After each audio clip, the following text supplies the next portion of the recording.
স্বাভাবিক হয়েছে এবং যাত্রাবাড়ি থানার ঠিক মোড়েই এই আন্দোলনটা সকাল থেকে চলছে এবং এই যারা ব্যাটারি চালিত রিক্সা চালক তাদেরকে সরিয়ে দেওয়া হচ্ছে এবং এখন পরিবেশ অনেকটা শান্ত হয়ে আসছে এবং পুলিশ তাদেরকে এখান থেকে বুঝিয়ে সরিয়ে দিয়েছে এবং বেশ বিপুল সংখ্যক পুলিশ এখানে মোতায়েন করা হয়েছে যাতে সড়কে বড় ধরনের কোনো সমস্যা না হয় এবং আমরা দুই পক্ষের মধ্যে এখানে হঠাৎ করে একটি ধাওয়া পাল্টা দেওয়া দেখা যাচ্ছে। তবে দুই পক্ষই শ্রমিক মনে হচ্ছে, কোন পক্ষের কোন শ্রমিক সেটি বোঝা যাচ্ছে না এবং এখানে যাত্রাবাড়িতে দুই তিনটি সড়ক সকাল থেকেই এই রিক্সা চালক যারা ব্যাটারি চালিত রিক্সা চালক যারা রয়েছেন তারা সড়ক বন্ধ করে দিয়েছিলেন। এখন পরিবেশ শান্ত রয়েছে এবং পুলিশ তাদেরকে নিবৃত্ত করার চেষ্টা করছেন এবং শ্রমিকদের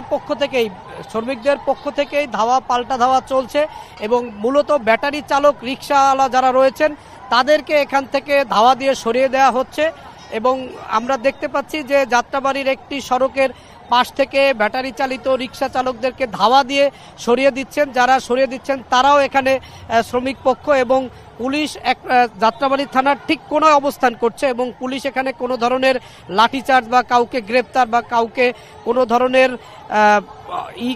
জোর করা ছাড়াই তারা এখান থেকে আন্দোলনকারীদেরকে সরিয়ে দিয়েছেন।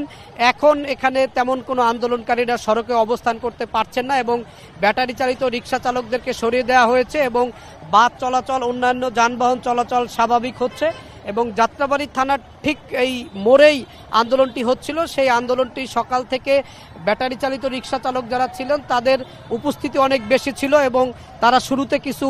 ভাঙচুরও এখানে করেছেন, কিন্তু এখন পরিবেশ শান্ত রয়েছে এবং ব্যাটারি চালিত রিক্সা চালক যারা রয়েছেন তাদেরকে পুলিশ এখান থেকে সরিয়ে দিচ্ছেন এবং পুলিশের অনুরোধে তারা এখান থেকে সরে গেছেন। তবে সকাল থেকে পুলিশ এখানে শান্তিপূর্ণ অবস্থান নিয়েছে এবং পুলিশ তাদেরকে চেষ্টা করেছে সড়ক থেকে সরিয়ে দেওয়ার জন্য এবং কোনো ধরনের লাঠিচার্জ বা ধাওয়া পাল্টা ধাওয়া ছাড়াই এখানে আন্দোলনটি থেমে যায় এবং এখন পরিবেশ শান্ত রয়েছে। যাত্রাবাড়ি এলাকায় যেই